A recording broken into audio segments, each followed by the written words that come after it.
Salut à toutes et à tous et bienvenue sur ma chaîne YouTube. Dans cette vidéo, je vais te présenter l'un des projets que j'ai commencé à réaliser il y a très peu de temps. Si comme moi, tu es très intéressé par l'ingénierie des données, ce qu'on appelle la data engineering, alors ce projet va te plaire et je vais t'inviter à le réaliser aussi. Donc de quoi s'agit-il? Il s'agit de l'analyse des trajets en taxi dans la ville de New York. J'ai travaillé avec des données réelles. Donc le site de cette donnée se trouve ici. Donc je te mettrai le lien du site web en description de cette vidéo.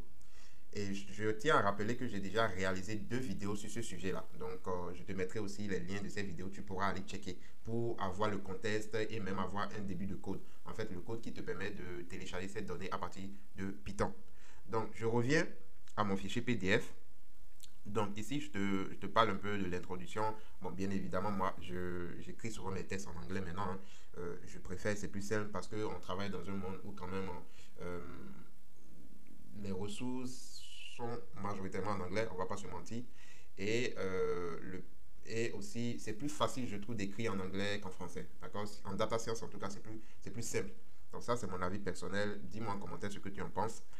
Et aussi, moi, je lis beaucoup de documents en anglais, des livres en anglais. Donc, j'ai plus de facilité à même communiquer en anglais qu'en français et à écrire en anglais.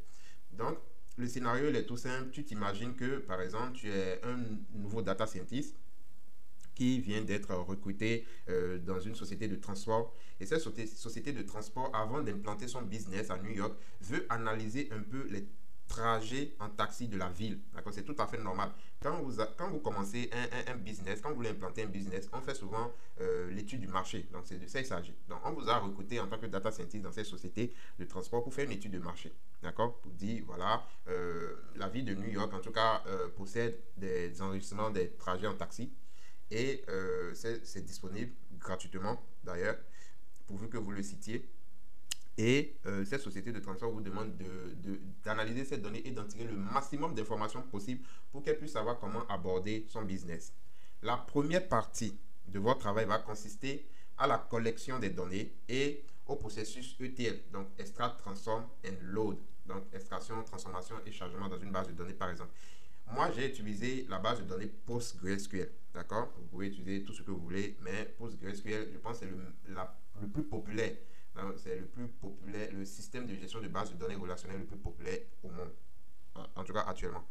Et donc, l'extraction va consister à extraire les données des fichiers. Les fichiers sont sous format paquet, d'accord? Donc, c'est des fichiers paquets.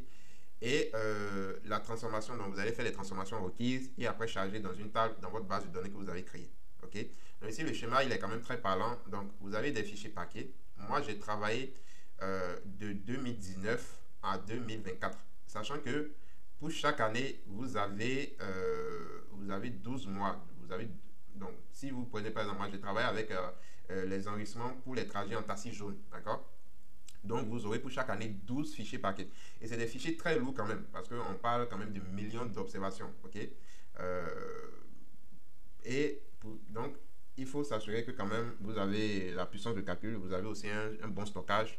Moi, récemment, je me suis procuré un ordinateur quand même très puissant, d'accord? Et c'est sur cet ordinateur à système d'exploitation Ubuntu que j'ai réalisé ce projet, que je suis en train de réaliser ce projet d'ailleurs, d'accord? Donc, je n'ai pas eu de problème à manipuler ces fichiers très lourds et ma table contient finalement plus de 100 millions de données, quoi, d'accord? Donc, et je n'ai pas de mal à utiliser ça avec du code Python. Donc, c'est pour vous dire que voilà, j'ai un ordinateur quand même puissant. Sinon, si vous n'avez pas un ordinateur puissant, vous pouvez vous contenter par exemple d'utiliser seulement les 2 fichiers de données disponibles en 2024, à savoir janvier-février. Ok? En tout cas, l'idée c'est que vous essayez vraiment de réaliser ce pipeline de données, d'accord? Ce pipeline ETL.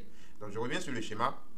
Vous allez vous disposer de plusieurs fichiers, d'accord? Déjà, il faut pouvoir les télécharger. Et ça, j'ai déjà réalisé une vidéo YouTube pour vous montrer un peu comment écrire le code Python pour télécharger ça de manière automatique, sans avoir à aller télécharger ça un à un sur le site. D'accord? Après, vous allez extraire les données de ces fichiers. Et après, vous allez effectuer les transformations selon ce que vous voulez. Moi, les transformations que j'ai effectuées, c'est supprimer les valeurs manquantes, d'accord? Toutes les observations manquantes. De toute façon, j'ai énormément de données, donc c'est pas les quelques valeurs manquantes là qui vont créer problème à mes analyses. J'ai revu un peu le nom des colonnes, ce genre de choses. Donc c'est vraiment de petites transformations que j'ai fait. Et après, vous allez charger les données transformées et nettoyées, donc pour le coup, dans une base de données PostgreSQL, d'accord. Prévoyez quand même de créer plusieurs tables dans cette base de données parce que après aussi, je vais vous inviter à faire du machine learning, donc à créer une sorte de feature store. Si le nom ne vous parle pas, ce n'est pas un souci. Pour en fait, feature store va vous permettre d'accueillir, d'enregistrer en fait les features qui vont servir à entraîner vos modèles de machine learning. Mais on n'en est pas encore là. Pour le moment, vous chargez ça dans une table SQL tout simplement, cette donnée historique là. Ok, donc vous faites vos fonctions extract, transform et load et après vous créez un pipeline ETL que vous allez exécuter. Donc tout ça là en code Python. Ok, donc j'explique dans le PDF comment moi j'ai procédé un peu. L'extraction se fait sur le site avec du code Python bien entendu. La transformation, donc une fois que les données sont extraites, vous allez les transformer, les nettoyer, etc. Et le chargement des données. Donc le chargement des données dans une base PostgreSQL à partir de Python. D'accord? Ça aussi, c'est une compétence très essentielle. Comment faire la connexion entre votre script Python ou votre environnement Python avec une base de données. Vous allez le rencontrer beaucoup en entreprise. Donc, ceux qui ne savent même pas installer PostgreSQL dans leur ordinateur et installer un outil graphique de gestion de base de données comme un pgadmin 4, franchement, arrêtez de faire du machine learning et du deep learning et concentrez-vous sur les fondamentaux. D'accord? Je ne vais pas faire une vidéo, un tutoriel pour montrer comment installer PostgreSQL. Donc, vous n'êtes plus des enfants. Tapez sur Google installation PostgreSQL. Vous avez tout et vous pouvez installer facilement. Ok? Mais l'idée, c'est de pouvoir interagir avec votre base de données à partir d'un code Python. Ok? Créer vos requêtes, tout ça. D'accord? Donc, c'est une compétence majeure que vous allez acquérir en réalisant ce projet. Donc, vous chargez vos données dans la base que vous avez créée. Et maintenant, comment préparer l'environnement pour charger les données et pour les activités ETL. Donc ici, j'explique un peu comment moi j'ai fait. Ouvrir pgadmin 4. pgadmin 4, en fait, c'est une interface graphique. C'est une application desktop. Je pense qu'elle existe aussi en application web qui vous permet en fait de visualiser vos bases de données, vos tables, etc. C'est un outil même de requête SQL à l'intérieur. Ça aussi, l'outil PSQL où vous pouvez exécuter vos requêtes SQL en ligne de commande. Donc, c'est très intéressant pour travailler avec les bases de données. OK? Et j'explique comment créer le serveur, comment créer une nouvelle base de données, comment créer votre table. Donc ici, voici le code pour créer, le code SQL pour créer la base de données. Et voici le code SQL pour créer la table, que moi j'ai appelé YTASI histo. OK? Donc, vous créez votre table en suivant les instructions. Et après, vous allez vérifier que tout fonctionne bien. Donc, pour vérifier, il suffit d'établir une connexion entre votre environnement Python et votre table PostgreSQL. Donc, vous aurez besoin de SQL Alchemy et de CICOB2. D'accord? Donc, moi, j'utilise Linux. Donc, je ne sais pas si dans Windows, vous avez besoin d'installer ça comme ça, CICOB G2-binary. Mais dans Linux, voilà comment moi je l'ai installé. Et ensuite, voici comment vous pouvez créer la connexion. D'accord? Donc, j'ai mis un bout de code là. Vous pouvez vous en servir et créer la connexion. Donc, ceci va vous retourner de toute façon une table vide parce que vous n'avez pas encore chargé des observations dans cette table là. Au moins, vous serez sûr que votre connexion fonctionne très bien et vous allez donc pouvoir passer aux étapes ultérieures de votre projet.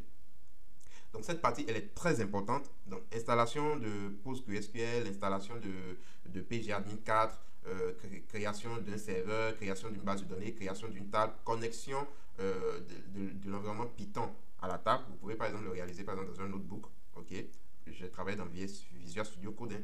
Vous avez la possibilité d'écrire des fichiers Python et vous avez la possibilité aussi de travailler dans des notebooks. Ok, pour l'expérimentation, je conseille de travailler dans des notebooks. Après, pour la phase vraiment de déploiement, il faut écrire des scripts Python. Et c'est ce qu'on va voir donc par la suite.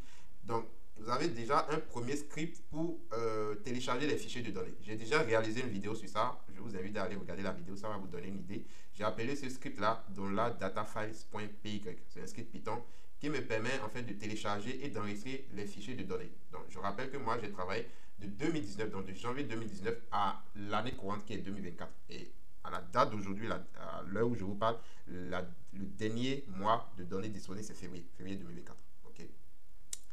Et donc, vous allez écrire votre script, vous allez télécharger. Ici, j'explique un peu comment moi j'ai écrit cette fonction. En fait, qu'est-ce qu'elle fait? J'explique un peu le contenu de ma fonction, sans vous montrer le code de la fonction, bien sûr.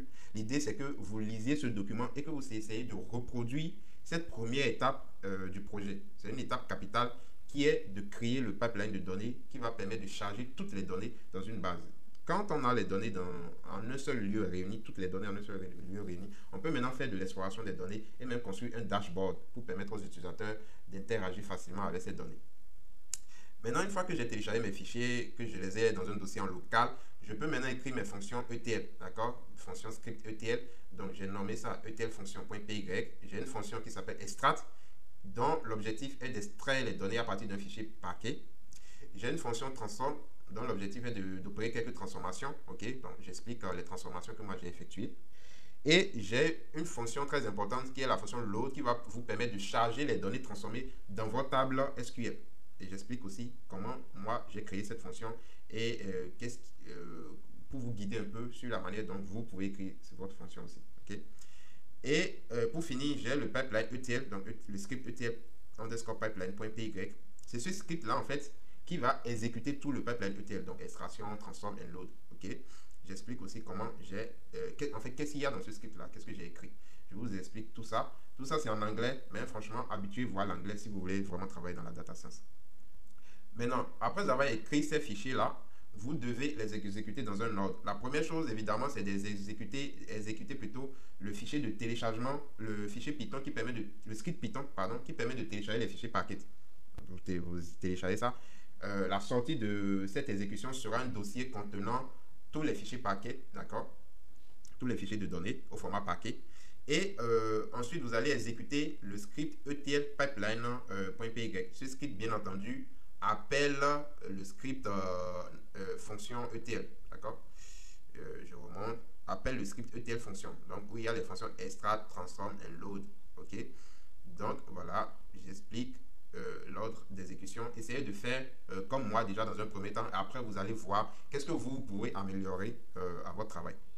Alors, pour cette première partie, j'ai utilisé NumPy, Pandas, CCOP2, Binary, naturellement, pour faire la connexion entre PostgreSQL et Python.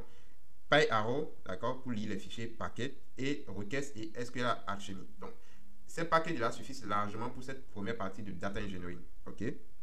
Et comme je vous le disais en introduction, finalement, je finis ce projet avec une table contenant 106 197 954 lignes, d'accord? Donc, de janvier 2019 à février 2024, on peut dire que dans la ville de New York, il y a eu plus de 106 millions, un peu plus de 106 millions de trajets en taxi jaune. En taxi jaune, moi j'ai considéré seulement les taxis jaunes, les yellow taxis, d'accord? Il y a aussi les green taxis, je ne les ai pas considérés. J'ai considéré uniquement les yellow taxis, ok? Voilà. Donc, voilà, chers amis, ce que je vous invite à réaliser. Je vais vous fournir le lien pour ce PDF-là. Vous allez pouvoir vous en inspirer.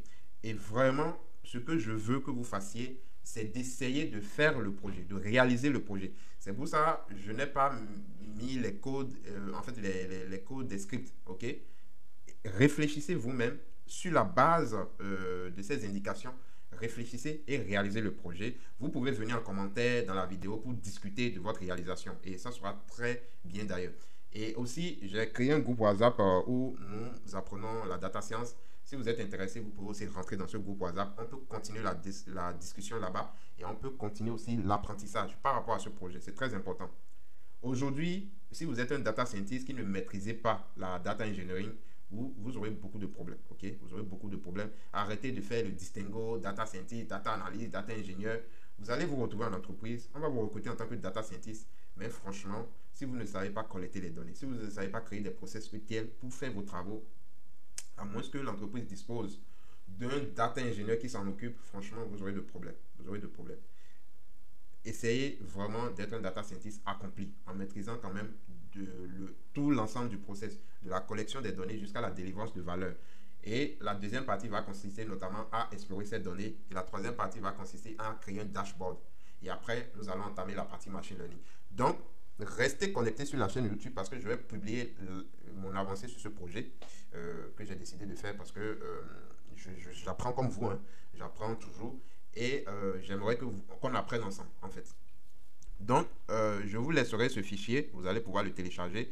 Et pour ceux qui quand même seront intéressés par moi, mon code, d'accord? C'est-à-dire, ils ont essayé, ils ont réussi quelque chose, mais ils n'en sont pas convaincus. Ou bien finalement, ils aimeraient quand même apprendre certaines bonnes pratiques que moi j'ai pu maîtriser de par mes connaissances et mes expériences. Parce qu'il ne s'agit pas de coder. Pour ce genre de projet, il faut bien coder même, d'accord? Il faut que votre code soit robuste avec des try except, des gestions de déception et d'erreurs, etc. Des loggings, il faut introduire des loggings dans vos fonctions. Donc tout ça, vous pouvez l'avoir, d'accord? Je mettrai aussi le lien en description. Vous pouvez l'avoir moyennant une petite somme et vous allez pouvoir comparer à vous votre travail. Merci d'avoir regardé cette vidéo et à bientôt.